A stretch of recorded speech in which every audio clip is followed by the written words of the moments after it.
ಸ್ನೇಹಿತರೆ, ಮಹಾಭಾರತದ ಪ್ರತಿಯೊಂದು ಕತೆ ಕೂಡ ನಮಗೊಂದಲ್ಲ ಒಂದು ಪಾಠವನ್ನು ಹೇಳ್ಕೊಡುತ್ತೆ. ಇವತ್ತು ನಾನು ಹೇಳೋದಕ್ಕೆ ಹೊರಟಿರೋ ಕಥೆಯಲ್ಲೊಂದು ಮ್ಯಾನೇಜ್ಮೆಂಟ್ ಪಾಠ ಇದೆ. ಅದು ಅಹಂಕಾರವನ್ನು, ಅಸುರ ಗುಣಗಳನ್ನು, ಆತುರಗೇಡಿತನವನ್ನು ಮೈಗೂಡಿಸ್ಕೊಂಡಿದ್ದ ಮಗಧದ ಅರಸನ ಕಥೆ. ಶ್ರೀಕೃಷ್ಣನನ್ನ ಜೀವಮಾನ ಪರ್ಯಂತ ದ್ವೇಷಿಸ್ತಾ ಬಂದ ಅಪರಿಮಿತ ಬಲಶಾಲಿ ಅರಸ ಅದೇ ಕೃಷ್ಣನ ತಂತ್ರಗಾರಿಕೆಗೆ ಬಲಿಯಾದ ಕಥೆ. ಈ ಕಥೆಯ ಮುಖ್ಯ ಪಾತ್ರದ ಹೆಸರು ಜರಾಸಂಧ. ಇಷ್ಟಕ್ಕೂ ಯಾರವನು ಜರಾಸಂಧ? ಈ ಕಥೆ ಮೂಲಕ ನಮಗೆ ವೇದವ್ಯಾಸರು ಹೇಳೋದಕ್ಕೆ ಹೊರಟ ಸರ್ವಕಾಲಿಕ ಪಾಠವಾದರೂ ಎಂಥದ್ದು ಅನ್ನೋದನ್ನು ನೋಡೋಣ. ಅದಕ್ಕಿಂತ ಮೊದಲು ಇಂಥ ವಿಶೇಷ ಕಥಾನಕಗಳ ಬಗ್ಗೆ ನಿಮಗೆ ಆಸಕ್ತಿ ಇದ್ದರೆ ಮೀಡಿಯಾ ಮಾಸ್ಟರ್ಸ್ ಚಾನಲ್ಗೆ ಸಬ್ಸ್ಕ್ರೈಬ್ ಮಾಡಿ. ಹೊಸ ವಿಡಿಯೋಗಳ ನೋಟಿಫಿಕೇಷನ್ಗಾಗಿ ಬೆಲ್ ಐಕಾನ್ ಕ್ಲಿಕ್ ಮಾಡೋದಕ್ಕೆ ಮರಿಬೇಡಿ.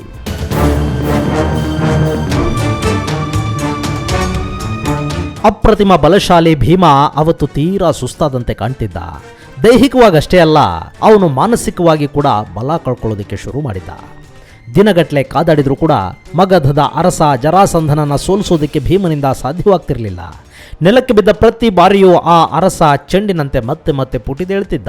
ಆತನಲ್ಲಿದ್ದ ರಕ್ಕಸ ಶಕ್ತಿ ಅವನನ್ನು ದಣಿಯೋದಕ್ಕೆ ಬಿಡ್ತಿರಲಿಲ್ಲ. ಹಾಗಾದ್ರೆ ಮಲ್ಲ ಯುದ್ಧದಲ್ಲಿ ಜರಾಸಂಧನನ್ನು ಸೋಲಿಸೋದಕ್ಕೆ ಸಾಧ್ಯನೇ ಇಲ್ವಾ? ಭೀಮ ಸಂದಿಗ್ಧಕ್ಕೆ ಬಿದ್ದಿದ್ದ.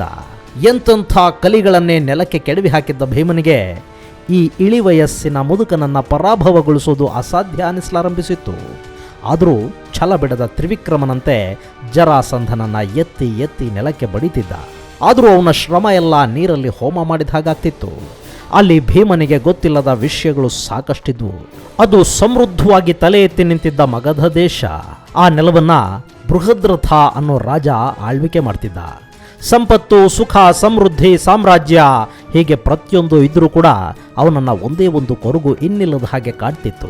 ಕಾಶಿರಾಜನ ಅವಳಿ ಪುತ್ರಿಯರನ್ನ ಮದುವೆಯಾಗಿದ್ದ ಮಹಾಗುಣವಂತ ಬೃಹದ್ರಥನಿಗೆ ಸಂತಾನ ಭಾಗ್ಯವನ್ನ ಆ ಭಗವಂತ ಕರುಣಿಸಿರಲಿಲ್ಲ. ಹೀಗಾಗಿ ತೀವ್ರವಾಗಿ ನೊಂದಿದ್ದ ರಾಜ ತನ್ನ ಸಂಪದ್ಭರಿತ ಸಾಮ್ರಾಜ್ಯವನ್ನ ಬಿಟ್ಟು ವಾನಪ್ರಸ್ಥಕ್ಕೆ ಹೊರಟು ನಿಂತುಬಿಟ್ಟ. ಕಾಡಲ್ಲಿ ಅಲಿತಿದ್ದ ರಾಜನಿಗೆ ಇದ್ದಕ್ಕಿದ್ದ ಹಾಗೆ ಅಲ್ಲೊಬ್ಬ ಮುನಿಗಳ ದರ್ಶನವಾಗುತ್ತೆ. ಅವರ ಮುಂದೆ ಬೃಹದ್ರಥ ತನ್ನ ಮನೋವೇದನೆಯನ್ನ ಹೇಳ್ಕೋತಾನೆ. ಅದ್ಯಾವ ಜನ್ಮದ ಪಾಪನೋ ಏನೋ ನನ್ನನ್ನು ಬಿಡದೆ ಕಾಡ್ತಿದೆ ಅಂತ ಗೋಳಾಡ್ತಾನೆ. ರಾಜನ ನೋವಿಗೆ ಸ್ಪಂದಿಸಿದ ಮುನಿಗಳು ಅವನಿಗೆ ಔಷಧಯುಕ್ತ ಮಾವಿನ ಹಣ್ಣನ್ನ ಅಭಿಮಂತ್ರಿಸಿಕೊಡ್ತಾರೆ. ಇದನ್ನು ನಿನ್ನ ಮಡದಿಗೆ ಕೊಡು, ನಿನ್ನ ಮನದ ದುಗುಡ ದೂರವಾಗಿ ಅರಮನೆಯಲ್ಲಿ ಕಂದನ ಅಳು ಕೇಳಿಸುತ್ತೆ, ಮತ್ತೆ ನಿನ್ನ ರಾಜ್ಯಕ್ಕೆ ಹೋಗಿ ರಾಜ್ಯಭಾರ ಮಾಡುವಂತ ಆಶೀರ್ವಾದ ಮಾಡಿ ಕಳಿಸ್ತಾರೆ ಆ ಮುನಿವರ್ಯರು. ಋಷಿವರ್ಯರ ಆಶೀರ್ವಾದ ಪಡೆದು ಬಂದ ಬೃಹದ್ರಥ ಅತೀವ ಆನಂದದಲ್ಲಿದ್ದ. ಕಡೆಗೂ ತನ್ನ ಇಚ್ಛೆ ಈಡೇರುತ್ತಲ್ಲ ಅಂತ ಮಹಾಸಂಭ್ರಮಪಟ್ಟ. ಅರಮನೆಗೆ ವಾಪಸ್ಸು ಬಂದವನೇ ತನ್ನ ಇಬ್ಬರು ಪತ್ನಿಯರಿಗೆ ಆ ಋಷಿಗಳು ನೀಡಿದ್ದ ಮಾವಿನ ಹಣ್ಣನ್ನ ಅರ್ಧರ್ಧ ಮಾಡಿ ಹಂಚಿಬಿಟ್ಟ. ಅದನ್ನು ತಿಂದ ಕೆಲವೇ ದಿನಗಳಲ್ಲಿ ರಾಣಿಯರಿಬ್ಬರು ಗರ್ಭಿಣಿಯರಾದರು. ಆಗಂತೂ ರಾಜನ ಸಂತೋಷಕ್ಕೆ ಎಣೆಯೇ ಇರಲಿಲ್ಲ. ಇನ್ನೇನು ರಾಜ್ಯಕ್ಕೆ ಉತ್ತರಾಧಿಕಾರಿ ಸಿಕ್ಕೇ ಬಿಟ್ಟ. ಬೃಹದ್ರಥ ನಿರಾಳನಾಗಿದ್ದ. ಎಲ್ಲ ಅವನು ಅಂದುಕೊಂಡ ಹಾಗೆ ನಡೀತಿತ್ತು. ರಾಣಿಯರಿಗೆ ಹೆರಿಗೆ ಆಯಿತು. ಅರಮನೆಯಲ್ಲಿ ಮಕ್ಕಳ ಅಳುವಿನ ಸದ್ದು ಕೂಡ ಕೇಳಿಸ್ತು.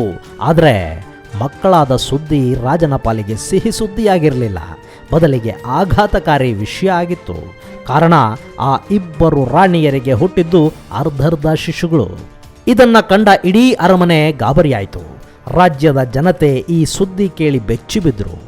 ಇದರಿಂದ ತೀವ್ರ ಹತಾಶನಾದ ಬೃಹದ್ರಥ ಬೇಸರದಿಂದಲೇ ಆ ಎರಡು ಶಿಶು ತುಂಡುಗಳನ್ನು ರಾಜ್ಯದ ಆಚೆಗೆ ಎಸೆದು ಬರುವುದಕ್ಕೆ ಸೂಚನೆ ಕೊಟ್ಟ.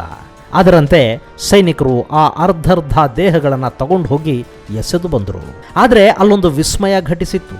ಅದೇ ಸಮಯಕ್ಕೆ ತೀವ್ರವಾಗಿ ಹಸಿದಿದ್ದ ಜರ ಅನ್ನೋ ರಾಕ್ಷಸಿಯೊಬ್ಬಳು ಆಹಾರ ಹುಡುಕೊಂಡು ಅಲೆದಾಡ್ತಿದ್ಲು. ಅವಳ ಕಣ್ಣಿಗೆ ಮೊದಲರ್ಧ ದೇಹ ಕಾಣಿಸ್ತು. ಅದನ್ನು ನೋಡಿ ಆಶ್ಚರ್ಯಗೊಂಡ ರಾಕ್ಷಸಿ ಹಾಗೆ ನಡೆದು ಸ್ವಲ್ಪ ಮುಂದೆ ಬಂದ ಕೂಡಲೇ ಇನ್ನರ್ಧ ದೇಹ ಅವಳ ಕಣ್ಣಿಗೆ ಬಿತ್ತು.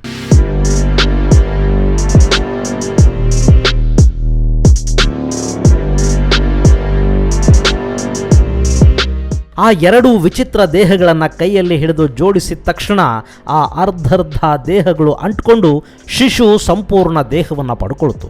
ಆ ಕಂದನನ್ನು ನೋಡಿದ ರಕ್ಕಸಿಗೆ ಅದೇನನ್ನಿಸ್ತೋ ಏನೋ, ಅವಳು ಆ ಮಗುವಿಗೆ ಯಾವ ಹಾನಿಯನ್ನು ಮಾಡದೆ ನೇರವಾಗಿ ಅರಮನೆಗೆ ಹೋಗಿ ರಾಜನ ಮುಂದೆ ನಡೆದ ಸಂಗತಿಯನ್ನೆಲ್ಲ ವಿವರಿಸ್ತಾಳೆ. ಜೀವ ತಳೆದ ಆ ಕಂದನನ್ನ ಬೃಹದ್ರಥನಿಗೆ ಒಪ್ಪಿಸ್ತಾಳೆ. ಮರೆಯಾಗಿದ್ದ ಆಸೆ ಮತ್ತೆ ಚಿಗುರಿ ರಾಜ ನೆಮ್ಮದಿಯ ದಿನಗಳನ್ನು ಕಳೆಯೋದಿಕ್ಕೆ ಶುರು ಮಾಡ್ತಾನೆ. ಆ ಶಿಶುವು ಜರ ಅನ್ನೋ ರಾಕ್ಷಸಿಯಿಂದ ಜೀವ ಪಡೆದ ಕಾರಣಕ್ಕೆ ಜರಾಸಂಧ ಅಂತಲೇ ನಾಮಕರಣಗೊಳ್ಳುತ್ತೆ. ಮುಂದೆ ಜರಾಸಂಧ ಮಗಧ ದೇಶದ ಚುಕ್ಕಾಣಿಯನ್ನ ಹಿಡಿದು ರಾಜ್ಯಭಾರ ಮಾಡುವುದಕ್ಕೆ ಶುರು ಮಾಡ್ತಾನೆ. ಅಪ್ರತಿಮ ಬಲಶಾಲಿಯಾಗಿದ್ದ ಜರಾಸಂಧ ಅಸುರಿ ಶಕ್ತಿಯನ್ನ ಮೈಗೂಡಿಸ್ಕೊಂಡಿದ್ದ. ದರ್ಪದಿಂದಲೇ ತನ್ನ ಸಾಮ್ರಾಜ್ಯವನ್ನ ಆಳ್ವಿಕೆ ಮಾಡ್ತಿದ್ದ. ಅಕ್ಕಪಕ್ಕದ ಚಿಕ್ಕ ಪುಟ್ಟ ರಾಜ್ಯಗಳನ್ನು ಗೆದ್ದು ಮಗಧ ಸಾಮ್ರಾಜ್ಯವನ್ನ ವಿಸ್ತಾರ ಮಾಡಿದ್ದ. ಹೀಗೆ ತನ್ನ ಶಕ್ತಿಯ ದರ್ಪದಿಂದ ಮೆರೀತಿದ್ದ ಜರಾಸಂಧನಿಗೆ ಅದೊಂದಿನ ಸಿಕ್ಕ ಸಂದೇಶ ಕೆರಳಿ ಕೆಂಡವಾಗೋ ಹಾಗೆ ಮಾಡಿಬಿಡ್ತು. ಯುಧಿಷ್ಠಿರ ರಾಜಸೂಯ ಯಾಗ ಮಾಡಬೇಕು ಅಂತ ನಿರ್ಧಾರ ಮಾಡಿದ್ನಲ್ಲ, ಅದಕ್ಕಾಗಿ ಭೂಮಂಡಲದ ಎಲ್ಲ ಅರಸರು ಅವನಿಗೆ ಸಾಮಂತರಾಗಬೇಕಿತ್ತು. ಯುಧಿಷ್ಠಿರನ ಈ ಸಂದೇಶವನ್ನು ನೋಡಿದ ಮೇಲೆ ಕೆಲವರು ಸ್ನೇಹದಿಂದ, ಮತ್ತೆ ಕೆಲವರು ಗೌರವದಿಂದ, ಇನ್ನೊಂದಷ್ಟು ಅರಸರು ಭಯದಿಂದ ಸಾಮಂತರಾಗೋದಕ್ಕೆ ಒಪ್ಕೊಂಡ್ರು. ಮೊಂಡು ಹಠ ತೋರಿದವರನ್ನ ಯುದ್ಧ ಮಾಡಿ ಪರಾಭವಗೊಳಿಸಲಾಯಿತು. ಅದರಂತೆ ಆ ಸಂದೇಶ ಜರಾಸಂಧನಿಗೆ ಕೂಡ ಹೋಗಿ ತಲುಪಿತ್ತು. ಅವನು ಅಪ್ರತಿಮ ಬಲಶಾಲಿ, ಅಹಂಕಾರದ ಮೂರ್ತರೂಪ. ಶ್ರೀಕೃಷ್ಣನ ನೇತೃತ್ವದ ಯದುವಂಶವನ್ನ ಯುದ್ಧದಲ್ಲಿ ಮಣಿಸಿದ್ದ ಮಹಾಧೀರ. ಅಂಥವನು ಶರಣಾಗೋದಿಕ್ಕೆ ಒಪ್ತಾನ. ಅದರಲ್ಲೂ ಕೃಷ್ಣನ ಬೆಂಬಲವಿದ್ದ ಪಾಂಡವರಿಗೆ ಶರಣಾಗ್ತಾನ. ಸಾಧ್ಯನೇ ಇಲ್ಲ ಅಂತ ಕೂತುಬಿಟ್ಟ ಜರಾಸಂಧ ಯುದ್ಧಕ್ಕೆ ಸಿದ್ಧನಾದ. ಈ ಜರಾಸಂಧನ ತೋಳ್ಬಲದ ವಿಚಾರ ಕೃಷ್ಣನಿಗೆ ಚೆನ್ನಾಗಿ ಗೊತ್ತಿತ್ತು. ಹೀಗಾಗಿ ಅವನು ಯುಧಿಷ್ಠಿರನಿಗೆ ಸೂಚಿಸಿ ಅರ್ಜುನ ಮತ್ತು ಭೀಮನನ್ನ ತನ್ನ ಜೊತೆ ಕರ್ಕೊಂಡು ಹೋಗ್ತಾನೆ. 3 ಜನ ವೇಷ ಬದಲಿಸಿಕೊಂಡು ಮಗಧ ರಾಜ್ಯವನ್ನ ಪ್ರವೇಶಿಸ್ತಾರೆ. ಒಂದು ಆಸಕ್ತಿಕರ ಸಂಗತಿ ಅಂದರೆ ಜರಾಸಂಧನಿಗೆ ಶಿವನ ಮೇಲೆ ಅಪಾರ ಭಕ್ತಿ. ದಾನ ಧರ್ಮಗಳ ವಿಷಯದಲ್ಲಿ ಅವನು ಯಾವತ್ತೂ ಹಿಂದೆ ಮುಂದೆ ನೋಡಿದವನೇ ಅಲ್ಲ. ಹೀಗಾಗಿ ಈ 3 ಜನ ಬ್ರಾಹ್ಮಣರ ವೇಷ ಹಾಕ್ಕೊಂಡು ಜರಾಸಂಧನ ಆಸ್ಥಾನವನ್ನು ಪ್ರವೇಶಿಸ್ತಾರೆ. ಪಂಡಿತ ಬ್ರಾಹ್ಮಣರಂತೆ ವೇಷ ಧರಿಸಿ ಮೈ ತುಂಬ ಗಂಧ ಲೇಪಿಸಿಕೊಂಡು ಬಂದು ಜರಾಸಂಧನನ್ನ ಭೇಟಿ ಮಾಡ್ತಾರೆ ಕೃಷ್ಣ, ಅರ್ಜುನ ಮತ್ತು ಭೀಮಸೇನರು. ಇವರನ್ನ ಕಂಡ ಜರಾಸಂಧ ಅತ್ಯಂತ ಗೌರವದಿಂದ ಮಾತಾಡಿಸಿ ತಾನು ಮಧ್ಯರಾತ್ರಿಯ ವೇಳೆಗೆ ತನ್ನೆಲ್ಲ ಕೆಲಸಗಳನ್ನು ಮುಗಿಸಿ ಆ ನಂತರ ಬಂದು ಭೇಟಿ ಮಾಡ್ತೇನೆ, ವಿಶ್ರಾಂತಿ ತಗೊಳ್ಳಿ ಅಂತ ಸೂಚಿಸ್ತಾನೆ. ಅವರಿಗೆ ವಿಶ್ರಾಂತಿಗೆ ವ್ಯವಸ್ಥೆ ಮಾಡಿಕೊಡ್ತಾನೆ. ಅವನು ಹೇಳಿದ ಹಾಗೆ ಮಧ್ಯರಾತ್ರಿಯ ಹೊತ್ತಿಗೆ ಜರಾಸಂಧ ಅವರನ್ನು ಭೇಟಿ ಮಾಡೋದಕ್ಕೆ ಬಂದ. ಆ ಅತಿಥಿಗಳಿಗೆ ತನ್ನಿಂದ ಏನಾಗಬೇಕಿದೆ ಅಂತ ವಿಚಾರಿಸ್ಕೊಂಡ. ಹಾಗೆ ಅವರನ್ನು ಅನುಮಾನದ ನೋಟದಿಂದ ಅಳೆಯೋದಕ್ಕೆ ಶುರು ಮಾಡ್ದ. ನೀವು ಪಂಡಿತ ಬ್ರಾಹ್ಮಣರಲ್ಲ ಅನ್ನೋದು ನನಗೆ ಗೊತ್ತಾಗಿದೆ. ಅವರು ಯಾವತ್ತೂ ಹೀಗೆ ದೇಹದ ತುಂಬ ಗಂಧವನ್ನು ಲೇಪಿಸ್ಕೊಳ್ಳೋದಿಲ್ಲ ಅಂತ ಹೇಳಿ ಅವರ ನಾಟಕಕ್ಕೆ ಅಂತ್ಯ ಹಾಡ್ತಾನೆ ಜರಾಸಂಧ. ಹಾಗೇನೆ ನೀವು ಬಂದ ಉದ್ದೇಶ ತಿಳಿಸಿ, ನೀವು ಬ್ರಾಹ್ಮಣರಲ್ಲದೆ ಇದ್ರೂ ಪರವಾಗಿಲ್ಲ, ನಿಮಗೆ ಬೇಕಾದ ಉಡುಗೊರೆಗಳನ್ನು ಕೊಟ್ಟು ಕಳಿಸ್ತೇನೆ ಅಂತ ಆಜ್ಞಾಪೂರ್ವಕವಾಗಿ ಹೇಳ್ತಾನೆ. ಇಷ್ಟಾದ ಮೇಲೆ ಕೃಷ್ಣ ಜರಾಸಂಧನನ್ನ ಬೇಡಿದ್ದೇನು ಅಂದರೆ, ನಾವು ನಿನ್ನ ಜೊತೆ ದ್ವಂದ್ವ ಯುದ್ಧ ಮಾಡಬೇಕಿದೆ ಅಂತ. ಕೃಷ್ಣ ದ್ವಂದ್ವ ಯುದ್ಧ ಮಾಡಬೇಕು ಅಂದ ಕೂಡಲೇ ಜರಾಸಂಧ ಅವನ ಆಹ್ವಾನವನ್ನು ಸವಾಲಾಗಿ ಸ್ವೀಕರಿಸಿದ್ದ. ಕೃಷ್ಣ ಮತ್ತು ಅರ್ಜುನರನ್ನ ಕಣ್ಣಳತೆಯಲ್ಲೇ ಅಳೆದಿದ್ದ ಅವನು, ನಾನು ನಿಮ್ಮಂಥ ಬಲಹೀನರ ಜೊತೆ ಮಲ್ಲಯುದ್ಧ ಮಾಡಲಾರೆ ಅಂತ ಹೇಳಿದ್ದ. ನನ್ನ ಕದನ ಏನಿದ್ರು ಸಮಬಲರೊಂದಿಗೆ ಅಷ್ಟೇ ಅಂತ ಆಜಾನುಬಾಹು ಭೀಮನನ್ನ ಮಲ್ಲ ಯುದ್ಧಕ್ಕೆ ಆಯ್ಕೆ ಮಾಡಿಕೊಂಡ ಜರಾಸಂಧ. ಕೃಷ್ಣನಿಗೆ ಕೂಡ ಅದೇ ಬೇಕಿತ್ತು. ಅಲ್ಲಿ ನಿಯತಿ ಏನಿದೆ ಅನ್ನೋದನ್ನ ಕೃಷ್ಣ ಬಿಟ್ಟು ಬೇರಿನ್ಯಾರು ತಾನೇ ಬಲ್ಲವರಾಗಿದ್ರು. ಹೀಗಾಗಿ ಭೀಮನೇ ಆ ಕಾರ್ಯಕ್ಕೆ ಸೂಕ್ತ ವ್ಯಕ್ತಿ ಅನ್ನೋದನ್ನ ಕೃಷ್ಣ ನಿರ್ಧಾರ ಮಾಡಿ ಆಗಿತ್ತು.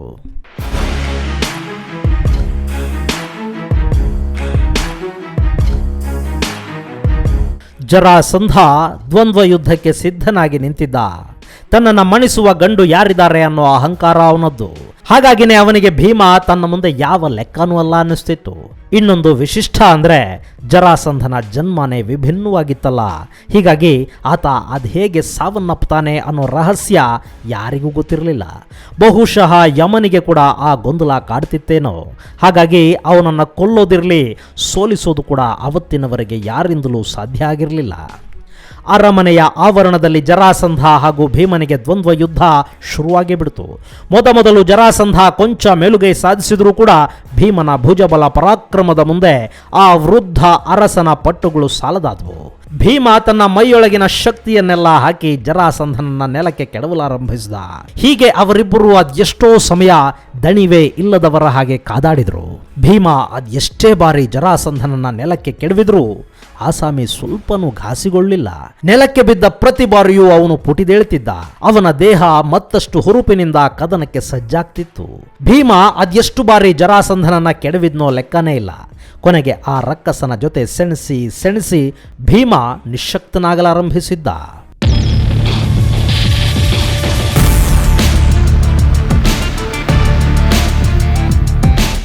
ಹೀಗೆ ಅದೆಷ್ಟೋ ಹೊತ್ತು ಕಾದಾಡಿದ ನಂತರ ಭೀಮ ಗೊಂದಲಕ್ಕೊಳಗಾಗ್ತಾನೆ. ಇನ್ನು ತನ್ನ ಕೈಯಿಂದ ಇದಾಗೋ ಕೆಲಸ ಅಲ್ಲ ಅನ್ನೋ ಹಂತಕ್ಕೆ ಅವನ ಮನಸ್ಸು ತಲುಪಿಬಿಡುತ್ತೆ. ಇದನ್ನ ಗಮನಿಸಿದ ಕೃಷ್ಣನಿಗೆ ಪರಿಸ್ಥಿತಿ ಅರ್ಥವಾಯಿತು. ಕೂಡಲೇ ಒಂದು ಕಡ್ಡಿಯನ್ನ ತಗೊಂಡ ಕೃಷ್ಣ ಅದನ್ನ 2 ಭಾಗಗಳಾಗಿ ಸೀಳಿ 2 ದಿಕ್ಕುಗಳಿಗೆ ಎಸೆಯುವ ಮೂಲಕ ಭೀಮನಿಗೊಂದು ಸೂಚನೆ ಕೊಟ್ಟ. ಅದರಂತೆ ತನ್ನ ಎಲ್ಲ ಶಕ್ತಿಯನ್ನ ಒಗ್ಗೂಡಿಸಿಕೊಂಡ ಭೀಮ ಜರಾಸಂಧನನ್ನ 2 ಭಾಗವಾಗಿ ಸೀಳಿ ದೇಹಗಳನ್ನ ಆಯಾ ದಿಕ್ಕುಗಳಿಗೆ ಎಸೆದು ಗೆಲುವಿನ ನಗೆ ಬೀರ್ತಾನೆ. ಆದರೆ ಭೀಮನ ಆ ವಿಜಯೋತ್ಸಾಹ ಕೇವಲ ಕೆಲ ಕ್ಷಣಗಳು ಮಾತ್ರ. ಜರಾಸಂಧನ ದೇಹ ಮತ್ತೆ ಒಂದಾಗಿ ಕೂಡ್ಕೊಳ್ಳುತ್ತೆ. ಈ ವಿಸ್ಮಯವನ್ನ ಕಂಡ ಪ್ರತಿಯೊಬ್ಬರಿಗೂ ಅಚ್ಚರಿ. 2 ಭಾಗವಾಗಿ ಸೀಳಿದ್ದ ದೇಹ ಮತ್ತೆ ಒಂದಾಯ್ತಲ್ಲ ಅನ್ನೋದೇ ಭೀಮಾರ್ಜುನ ಕೃಷ್ಣರ ಸಹಿತವಾಗಿ ನೆರೆದವರೆಲ್ಲರನ್ನ ಬೆರಗುಗೊಳಿಸಿತ್ತು. ಭೀಮ ಮತ್ತೆ ಜರಾಸಂಧನ ದೇಹವನ್ನ 2 ಭಾಗಗಳಾಗಿ ಸೀಳಿ ಎಸ್ದ. ಅವನ 2 ದೇಹದ ಭಾಗಗಳು ಮತ್ತೆ ಒಂದಾಗಿ ಸೇರ್ಕೊಂಡವು. ಇದು ಪದೇ ಪದೇ ನಡೆದ ಮೇಲೆ ಕೃಷ್ಣನಿಗೆ ರಹಸ್ಯದ ಅರಿವಾಯಿತು. ಅಷ್ಟೊತ್ತಿಗಾಗಲೇ ನಿಸ್ಸಹಾಯಕನಂತಾಗಿ ಬಿಟ್ಟಿದ್ದ ಭೀಮನ ಕಡೆ ನೋಡಿದ ಕೃಷ್ಣ ಮತ್ತೊಮ್ಮೆ ಮತ್ತೊಂದು ರೀತಿಯ ಸೂಚನೆಯನ್ನ ಕೊಡ್ತಾನೆ. ಅದೇನೂ ಅಲ್ಲ, ಮತ್ತೊಂದು ಕಡ್ಡಿಯನ್ನ 2 ಭಾಗಗಳಾಗಿ ಸೀಳಿ ಅದರ 2 ತುಂಡುಗಳನ್ನು ವಿರುದ್ಧ ದಿಕ್ಕುಗಳಿಗೆ ಎಸೆದು ತೋರಿಸ್ತಾನೆ ಶ್ರೀಕೃಷ್ಣ. ಅದನ್ನು ಕಂಡ ಭೀಮನ ದೇಹದಲ್ಲಿ ಮತ್ತೆ ಶಕ್ತಿಯ ಸಂಚಾರ ಆಯಿತು. ಕೃಷ್ಣ ಮಾಡಿ ತೋರಿಸಿದ ಹಾಗೇನೆ ಭೀಮ ಜರಾಸಂಧನ ದೇಹವನ್ನು ಮತ್ತೆ 2 ಭಾಗಗಳಾಗಿ ಸೀಳಿ ಆ 2 ತುಂಡುಗಳನ್ನು ವಿರುದ್ಧ ದಿಕ್ಕುಗಳಿಗೆ ಎಸೆದು ಬಿಟ್ಟ. ಅಷ್ಟೇ, ಇನ್ನೇನಿದೆ ಅಲ್ಲಿ ವಿಸ್ಮಯ ನಡೆಯೋದಿಕ್ಕೆ. ಈ ಬಾರಿ ಕೃಷ್ಣನ ಯೋಜನೆ, ಭೀಮನ ಶ್ರಮ ಎರಡೂ ಫಲ ಕೊಟ್ಟಿದ್ದು. ಜರಾಸಂಧ ಸಾವಿನ ಮನೆಯನ್ನ ಸೇರ್ಕೊಂಡಿದ್ದ. ಅಲ್ಲಿ ಆ ದೇಹ ಮತ್ತೆ ಒಂದುಗೂಡುವ ಪ್ರಮೇಯ ಇರಲೇ ಇಲ್ಲ.